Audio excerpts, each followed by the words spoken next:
January 15th, 2026.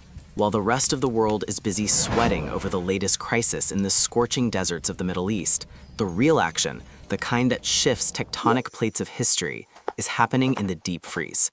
We are looking north, far north, to Greenland. It is the largest island on the planet, a place that is 80% ice, home to more polar bears than people, and technically a polite, quiet, autonomous territory of the Kingdom of Denmark. But silence is a luxury the Arctic can no longer afford. Because on this morning, the headlines aren't about climate accords or fishing quotas. They are about a boardroom acquisition offer that would make a corporate raider blush.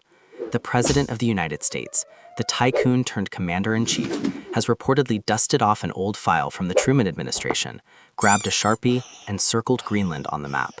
The message to Copenhagen is subtle as a sledgehammer. You can't afford to keep it. We can't afford to let you lose it. This isn't just a diplomatic hiccup. It is a geopolitical earthquake. Why? Because the ice is melting. And under that ice lies the periodic table of elements, the future of warfare, and the ultimate strategic high ground. Welcome to the frozen frontier, where the Cold War isn't just a metaphor, it's the temperature. Today, we dissect the wildest real estate listing of the 21st century.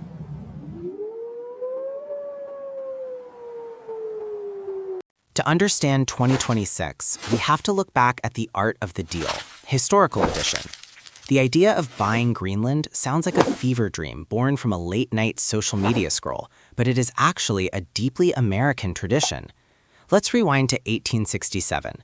Secretary of State William Seward buys Alaska from the Russian Empire for $7.2 million. At the time, the pundits and the sophisticated elites in Washington laughed until their corsets burst. They called it Seward's Folly and the Polar Bear Garden. They thought he bought a giant icebox.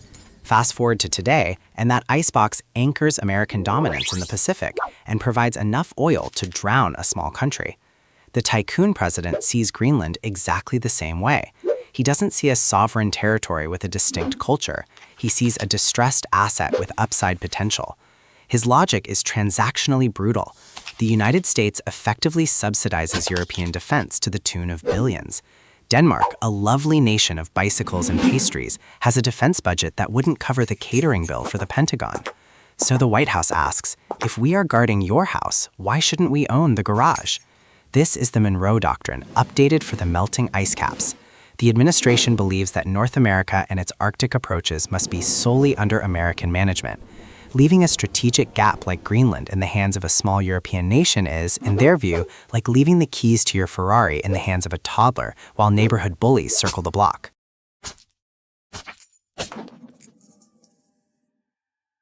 But let's strip away the flag waving and look at the dirt, or rather what's under the dirt. We are talking about rare earth elements. These are the vitamins of modern industry. You cannot build a stealth fighter, a wind turbine, an electric vehicle battery, or the smartphone you are holding without them. And right now, the global supply chain for these elements is effectively a hostage situation. The Dragon of the East, China, controls over 80% of the world's processing capacity for rare earths. They have the market in a chokehold. If Beijing decides to turn off the tap, the Silicon Valley tech giants and the Virginia defense contractors go dark. Greenland is the escape hatch. Geologists estimate that the Quanah-filled site alone contains one of the largest undeveloped deposits of rare earth metals on the planet. We are talking about millions of tons of neodymium, praseodymium, and dysprosium. It is a chemical treasure chest that has been locked away by permafrost for millennia. But now, thanks to our collective enthusiasm for turning the atmosphere into a greenhouse, the ice is receding. The treasure is becoming accessible. For the United States, acquiring or at least controlling Greenland isn't just about expansion. It's about breaking the Chinese monopoly. It is a matter of industrial survival. If you own the mine, you own the future of technology.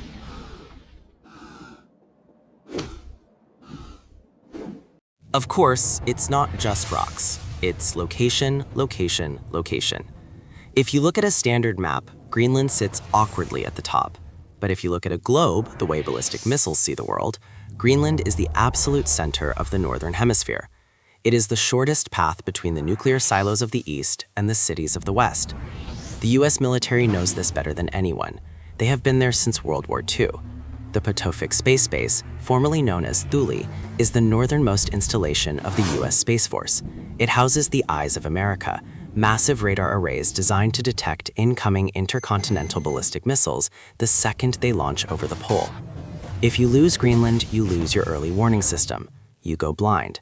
And in the nuclear age, blindness is fatal. But the Russians know this too. The Kremlin has been busily refitting Soviet-era bases, parking nuclear-powered icebreakers along the northern sea route, and planting titanium flags on the ocean floor to claim the continental shelf. They view the Arctic as their backyard fortress. An American purchase of Greenland moves the NATO front line right up to the Russian doorstep. It turns the Arctic Ocean into a NATO lake. Moscow has already warned that any change in Greenland's status would be considered an escalation.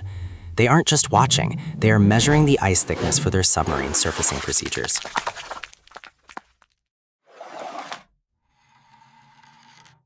Now enter the dragon.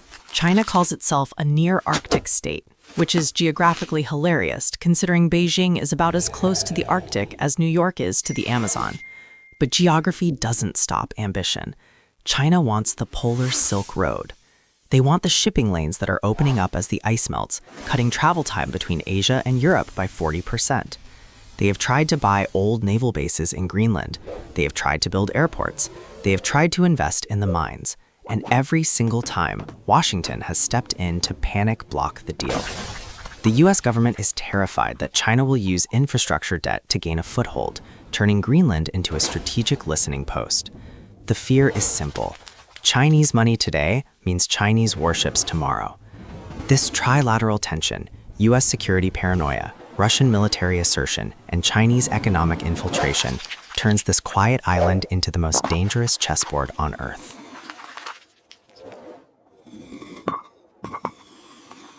But what about the landlord? The Danes are in an impossible position.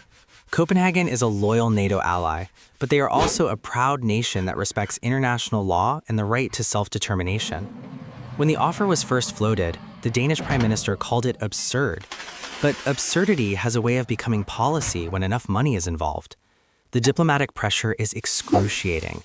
The US is subtly threatening to rethink its commitment to European defense if Europe doesn't play ball in the Arctic. The message is, nice continent you have there. Shame if something happened to its security umbrella. Meanwhile, within Greenland itself, the 57,000 residents are caught in the crossfire. They are mostly Inuit, with a culture deeply connected to the land and sea. They have a self-rule government that yearns for independence from Denmark. But independence costs money. Denmark subsidizes the island with over $500 million a year. The US is essentially whispering in their ear, we can top that. The choice for Nuuk is stark. Stick with the distant, benevolent, but cash-strapped Danes, or sign a compact of free association with the wealthy, militaristic, and somewhat chaotic Americans. Do they want to be a sovereign nation that risks poverty, or a wealthy protectorate that risks becoming a giant aircraft carrier?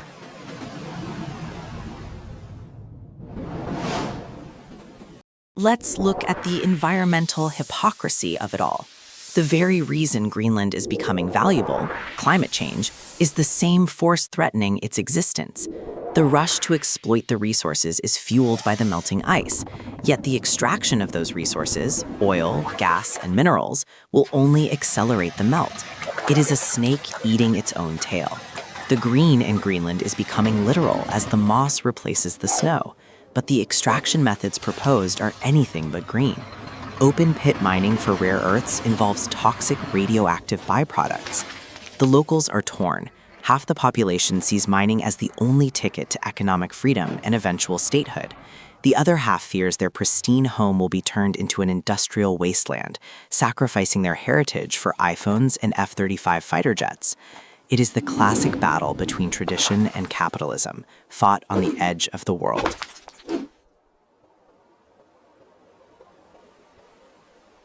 As we move deeper into 2026, the rhetoric is heating up. There are rumors of a new Arctic security treaty being drafted in Washington, one that would essentially force Denmark to cede defense control entirely to the US, even if the flag doesn't change. It's a soft annexation. The lawyers are looking for loopholes. The generals are looking for runways. This isn't about buying a house. It's about condemning the property for the greater good of American hegemony. The European Union is wringing its hands. issuing strongly worded letters that everyone ignores. They know they have no power projection in the high north. They rely on the US Navy to keep the sea lanes open. So if the US decides to park its tank on the lawn, Europe can only complain about the noise. So, how does this end? Does Greenland become the 51st state? Probably not in name, at least not yet. But in practice, it might already be. The influence of Washington over Nuuk is growing by the day. We are likely looking at a future where Greenland becomes a semi-independent entity, financially tethered to the US dollar and militarily integrated into the US Northern Command, while keeping the Danish Queen on the stamps to maintain appearances. It is a hybrid solution for a hybrid war, a frozen compromise. In conclusion, the battle for Greenland is the perfect storm of the 21st century. It combines the existential dread of climate change, the ruthless competition for resources, and the return of great power rivalry. It proves that in geopolitics, there is no such thing as barren land, only land that hasn't been monetized yet. The tycoon president might be mocked for his bluntness, for treating a sovereign territory like a Manhattan penthouse, but he isn't wrong about the value. The ice is melting and the sharks are circling. Whether the flag flying over Nuuk in 50 years is Danish, American, or Greenlandic, one thing is certain: the quiet days of the Arctic are over, the freezer is open, and everyone wants a piece of the pie. Thanks for watching. If you enjoyed this deep dive into the coldest war of them all, smash that like button before your fingers freeze, and subscribe for more geopolitical analysis that scares you into paying attention. Let us know in the comments, is buying Greenland a genius move or a diplomatic disaster? Class dismissed.